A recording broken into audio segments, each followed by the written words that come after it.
मिश्री थापा हो। म सोह्रखुट्टेबाट आएको, तर धेरै वर्ष भयो, 13-14 वर्ष भइसक्यो म बाबाको दर्शनमा आउन थालेको।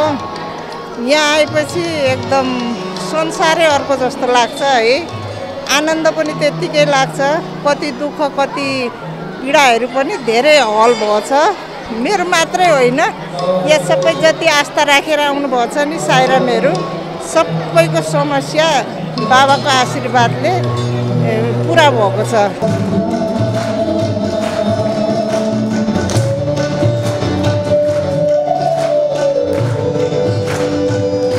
मेरो नाम एन्जेलिना मिसी। एकदमै खुसी लागिरहेछ यस्तो यहाँ बन्न पाउँदा, भाग्यमानी ठानिरहेछ आफूलाई। ह्यापी बर्थडे टु यु सानी, ह्यापी बर्थडे टु यु सानी।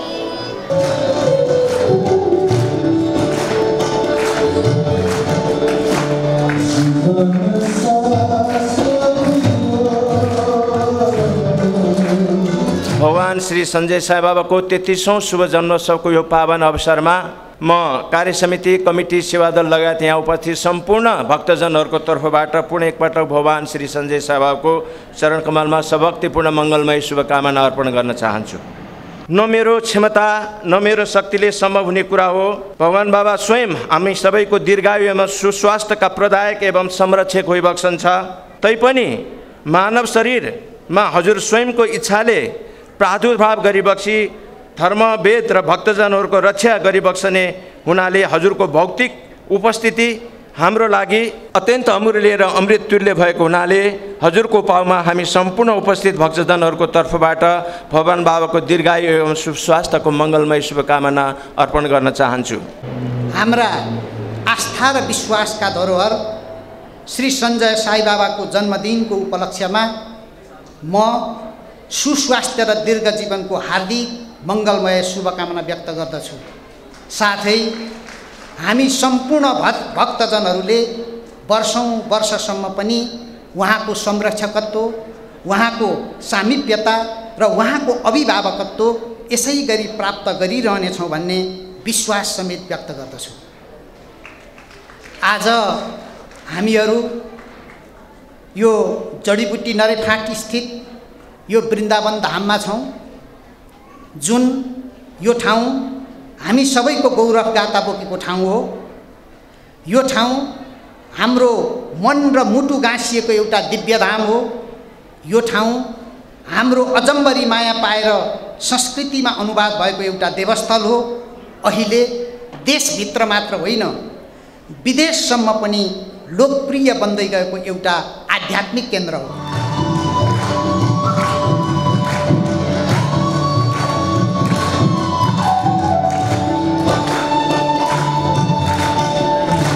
साईराम, रमाइलो लागिरहेछ। भगवान बाबालाई happy birthday, many many happy returns of the day. भगवान बाबाको आश्रम आउँदाखेरि चाहिँ एकदमै आनन्द हुन्छ। बर्थडे सेलिब्रेट गर्दाखेरि पनि आनन्द हुन्छ, राम्रो लाग्छ, रमाइलो लाग्छ।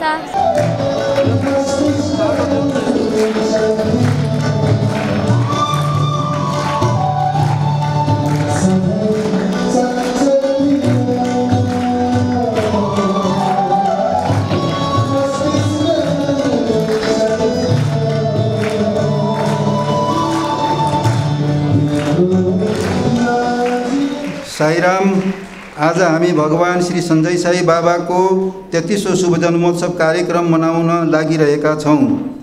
सर्वप्रथम म भगवान बाबालाई स्वामीको 33औं शुभ जन्मोत्सवको यस पावन उपलक्ष्यमा हार्दिक मङ्गलमय शुभकामना चढाउँदछु। बाबा हजुरको जय होस्, यही नै हामी सम्पूर्ण साईरामहरूको प्रार्थना छ।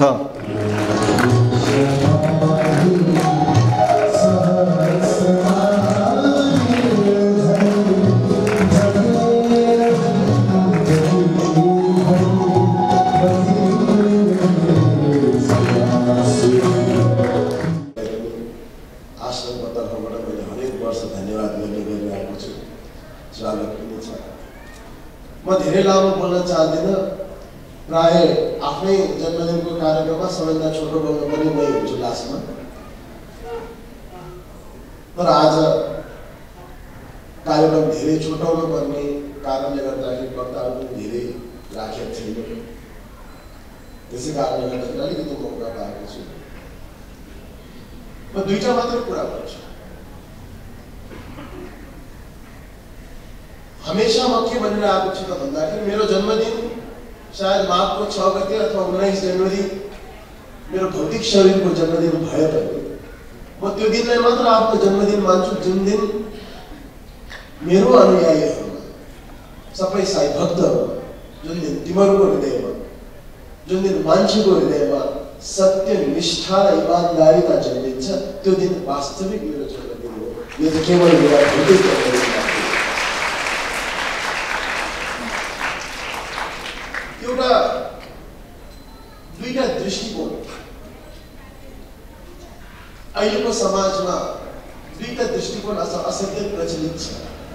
त्यो दुईटा दृष्टिकोणलाई विश्लेषण गर्नु पर्दाखेरि त्यसलाई भनिन्छ एउटा युधिष्ठिरको दृष्टिकोण, एउटा भनिन्छ दुर्योधनको दृष्टिकोण। एक दिन द्रोणाचार्यले युधिष्ठिरलाई दुर्योधन दुवैलाई आफ्नो शरणमा बोलाए, आफ्नो शिष्यलाई बोलाएर उनले भने युधिष्ठिरलाई अलग बोलाएर उनले भने यो गाउँमा जति पनि नराम्रा मान्छे छन्, फटाफटा मान्छे छन्, ती सबैको खोजी गरेर तिमी आऊ युधिष्ठिर भनेर गुरुले उनलाई आज्ञा भयो। युधिष्ठिर आफ्नो गुरुको आज्ञा अनुसार अगाडि गयो। उनले टोलमा बस्ने, गाउँमा बस्ने फटाखालका नराम्रो चरित्र भएको मान्छेहरू खोज्न गए। त्यसै दुर्योधन यहाँ आइपुग्यो। त्यसपछि दुर्योधनलाई गुरुले हराए र दुर्योधनलाई गुरुले के भने त भन्दाखेरि तिमी यो गाउँमा जति पनि असल मान्छे, साधु मान्छे, सन्त मान्छे छ तीस दिनको खोजी गरेर आऊ भनेर दुईजनाले एक हप्ताको समय दिएको। एक हप्तापछि दुवैजना आए, दुवैजना खाए र गुरुहरूले आश्चर्य गरेर सोधे के ल्यायो र युधिष्ठिरले के भने त भन्दाखेरि क्षमा पाऊ गुरुदेव, मैले यो गाउँमा त कोही पनि नराम्रो, कोही पनि फटा, कोही पनि चोर, कोही पनि झुटा मान्छे, कोही पनि नराम्रो चरित्र भएको मान्छे मैले देख्दै देखिनँ। र दुर्योधनले आएर के भने त भन्दाखेरि मलाई त असल व्यक्ति खोज्न पठाएको, यो गाउँमा एउटा पनि असल व्यक्ति छ। यसको अर्थात् जसको जस्तो चरित्र त्यसको त्यस्तै दृष्टिकोण। जसले ईश्वरलाई मात्र नभएर, गुरुलाई मात्र नभएर, अवतार पुरुषहरूका गुरुहरूको त पुरै छोड्नु। आजकल त अवतार पुरुषहरू गुरुहरू भन्नु बित्तिकै मान्छे लकडाउन नभए पनि, सामाजिक दूरी नभए पनि त्यो दूरी चाहिँ पहिलेदेखि नै कायमै गर्छन् प्राय मान्छेले। त्यो दृष्टिकोणमा फरक पर्छ। र केवल ईश्वर अवतार पुरुष कुनै धर्मगुरु मात्र नभएर आफ्नै घर परिवारका मान्छेहरू, आफ्नै वरिपरिका मान्छेहरू, आफ्नै छरछिमेकीका मान्छेहरू हामीलाई जहिले पनि नराम्रो किन लाग्छ भन्दा जब हाम्रो दृष्टिकोण खराब हुन्छ हामीलाई कोही मान्छे पनि चरित्रवान लाग्दैन। एउटा चोरलाई सारा संसार चोरै लाग्छ, एउटा चरित्रहीन व्यक्तिलाई सारा संसार चरित्रहीन जस्तो लाग्छ, एउटा भ्रष्टाचारी व्यक्तिले सारा संसारले पैसै खाएर बसिरहेको लाग्छ। त्यही दृष्टिकोणमै फरक पर्छ। र यो वर्ष हामीले के राख्यौँ त भन्दाखेरि अन्तर्चिन्तन। पोहोर वर्ष थियो धन्यवाद अथवा ग्रेटिट्युड। आफ्नो जीवनमा राम्रो थोरै मात्र कसैले शब्द बोलेर कसैले हामीलाई सहयोग गरेछ भने धन्यवाद। त्यो जेस्चरमा, वर्ड्समा होइन, बोलीमा होइन, आफ्नो व्यवहारमा त्यो धन्यवाद भन्न जान्नुपर्छ। र यो वर्ष चाहिँ हामीले आत्मचिन्तनको एउटा थिम, किनभने संसारमा मनुष्यलाई सबैभन्दा इम्पोर्टेन्ट चिज के हो, अनिवार्य चिज के हो त भन्दाखेरि दुईटा कुरा, एउटा आत्मचिन्तन, एउटा आत्म आलोचना। संसारमा हाम्रो आलोचना गर्ने मान्छेहरू धेरै छन्, तर जबसम्म म स्वयंको आलोचना गर्दिनँ तबसम्म मैले आफ्नो कमी कमजोरीलाई कहिले पनि चिन्न सक्दिनँ। बाहिरको मान्छेले त कमी कमजोरी भए पनि आलोचना गर्छ, नभए पनि आलोचना गर्छ। बाहिरको मान्छेले भनेको के हो त भन्दाखेरि कहिले पनि फकाउन नसक्ने सासुले छ। जति गर बिहान 4 बजे उठेर 8 बजेसम्म काम गरेर म अफिस जान्छु है भन्दाखेरि आज 5 मिनट ढिलो उठ्यो। खाना पकाएर खुवाउँदाखेरि एकदम मिठो मानेर 2 थाल खाइसकेपछि पनि नुन अलिक कम थियो, नभए अझ बढी खान्थे। यस्तो व्यक्तिहरू छन्। हुन त मैले कसैको घरको कुरा ल्याएको होइन, हामी स्वयंले भोगेको कुरा हो।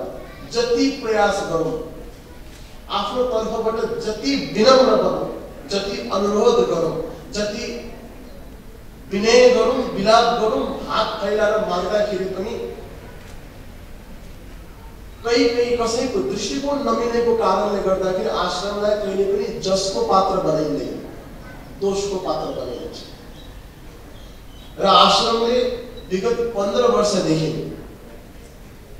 नेपालमा धेरै संस्था छन्, अरू संस्थाले के गरे कसो गरे, तर हामीमा एउटा के संस्कार छ, म स्वयंमा एउटा के संस्कार छ, मेरो परिवारले दिएको संस्कार र आज मैले मेरो विद्यार्थीहरूलाई दिएको, मेरो अनुयायीहरूलाई दिएको एउटा संस्कारको कुरा के हो त भन्दाखेरि बाहिरी मान्छे जस्तो अरूले तपाईँ भन्नुहोस् कि नभन्नुहोस्, मैले मलाई तपाईँ भन्ने प्रवृत्ति हामीले त्याग्नुपर्छ। र मैले यो गरेँ, मैले त्यो गरेँ, मैले यस्तो दिएँ, हामी कुनै पनि प्रचारमा विश्वास गर्दैनौँ। हाम्रो आन्तरिक शत्रु हाम्रो दुर्गुण हो। हामी चाहिँ नानीदेखि आएको बानी, हाम्रो बानी यस्तै, त्यो बानी परिवर्तन गर्न सक्नेलाई त मानव भनिन्छ। प्रवृत्ति परिवर्तन गर्न सक्ने, चाहे भने प्रकृतिले पनि परिवर्तन गर्न सक्ने मानवलाई, त्यसै कारणले मानवलाई महामानव भनिन्छ। भगवानको अथवा ईश्वरको अथवा प्रकृतिको सबैभन्दा राम्रो संरचना भनिन्छ, राम्रो रचना भनिन्छ, राम्रो सृष्टि भनिन्छ। एउटा जनावरले त आजकल बत्ती हरियो बत्ती बल्यो भने जीवन क्रसबाट चाहिँ बाटो काट्ने जमाना छ, एउटा जनावरले घाँस खाने जमाना छ, तर मानव चाहिँ आफ्नो प्रवृत्तिले आफैमा रोगी छ। शरीरमा कुनै रोग आओस् नआओस्, तर प्रवृत्तिको कारणले ऊ गर्दा रोगी छ। यो प्रवृत्तिसम्म जबसम्म मान्छेले बदल्न सक्दैन तबसम्म उसले जस्तो किसिमको आध्यात्मिक साधना गरोस्, उसमा कहिले पनि परिवर्तन आउँदैन। र आध्यात्मिक साधनाको लागि हामीलाई चाहिने परिवर्तन नै हो। समाजमा मान्छे भरै बाँच्नु छ, समाजको एउटा अभिन्न अङ्ग भएर बाँच्नु छ। यो संसारलाई पड्काइदिएर हामी चन्द्रमामा गएर बसौँला भन्ने कल्पना व्यर्थ हो।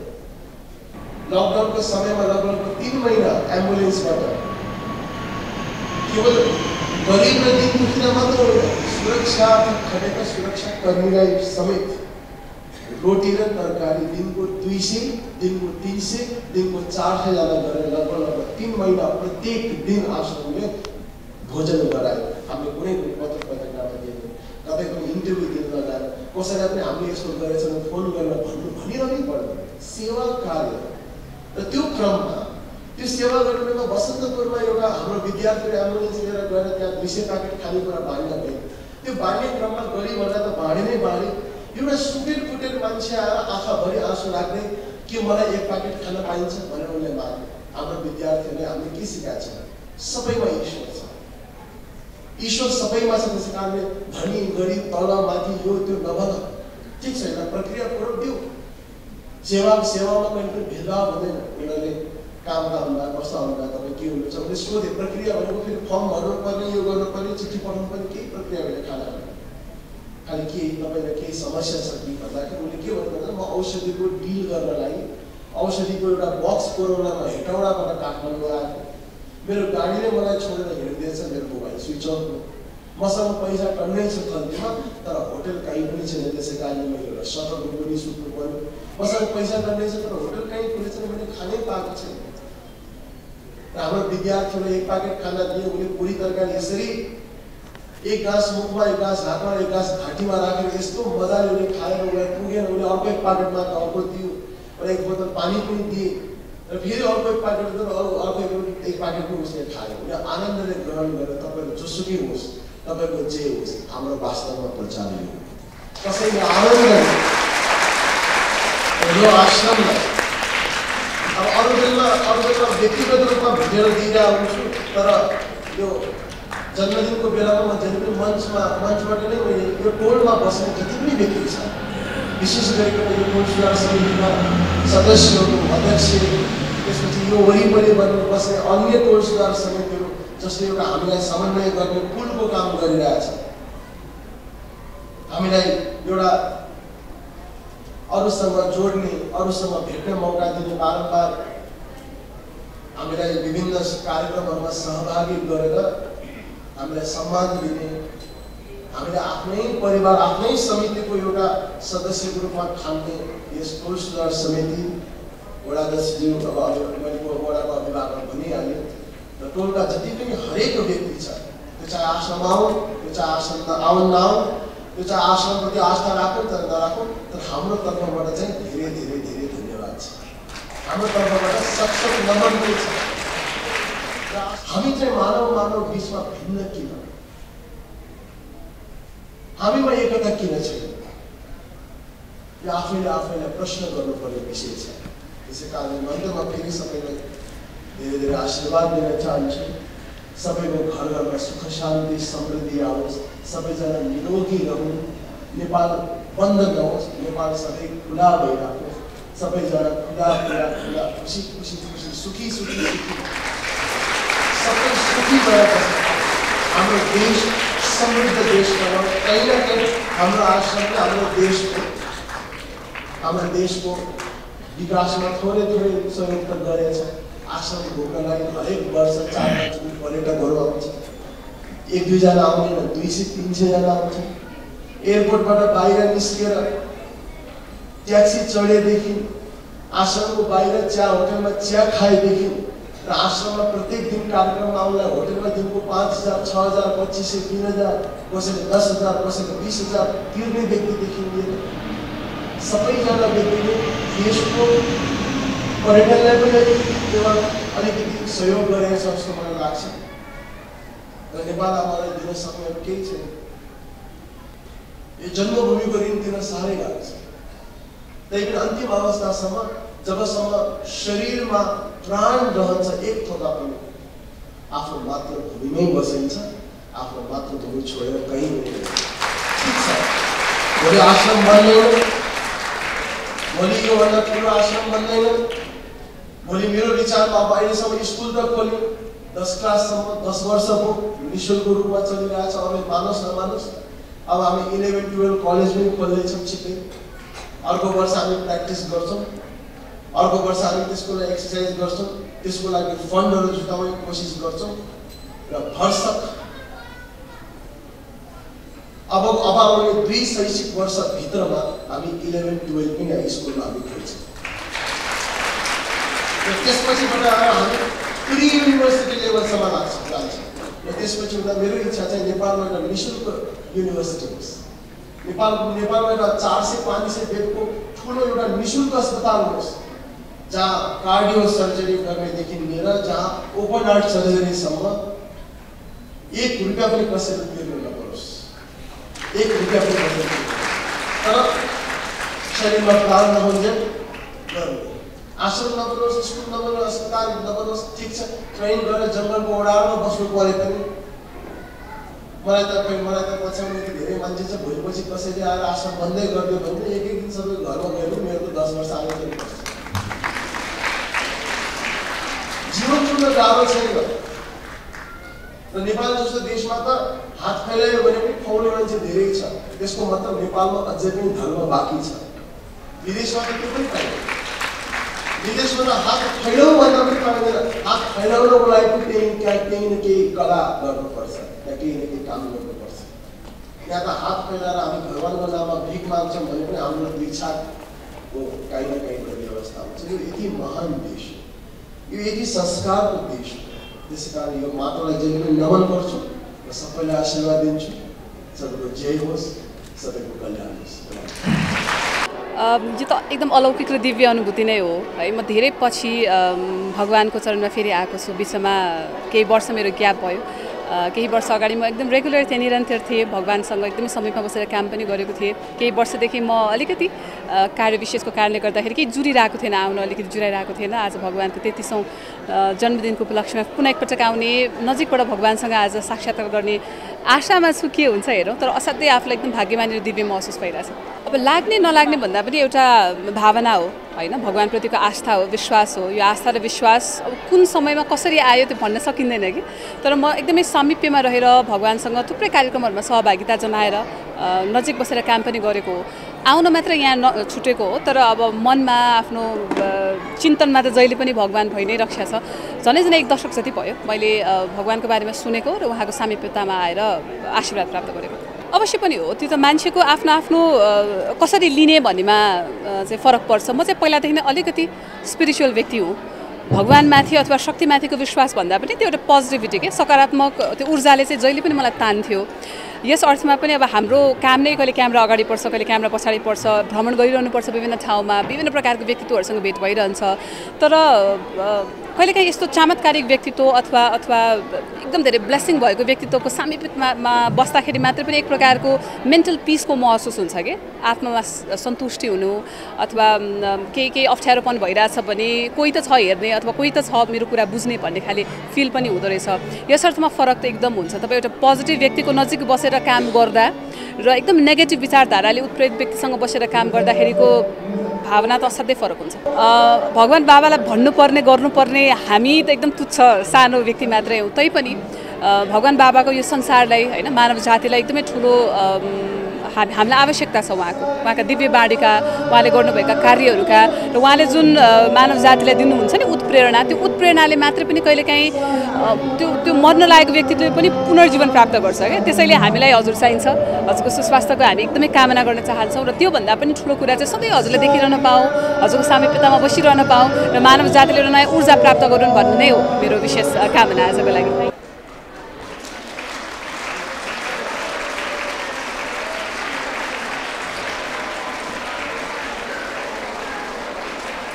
Happy birthday to you, happy birthday to you, happy birthday to you, my Swami, happy birthday to you.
सहस्राणि क्रियन्ते हर्निसंवया वत्सोऽहमिति मां मत्वा क्षमस्व साईश्वर अन्यथा शरणं नास्ति त्वमेव शरणं मम तस्मात् कारुण्यभावेन रक्ष साईश्वर हरि ओम तत्सत् श्री साईश्वरार्पणमस्तु।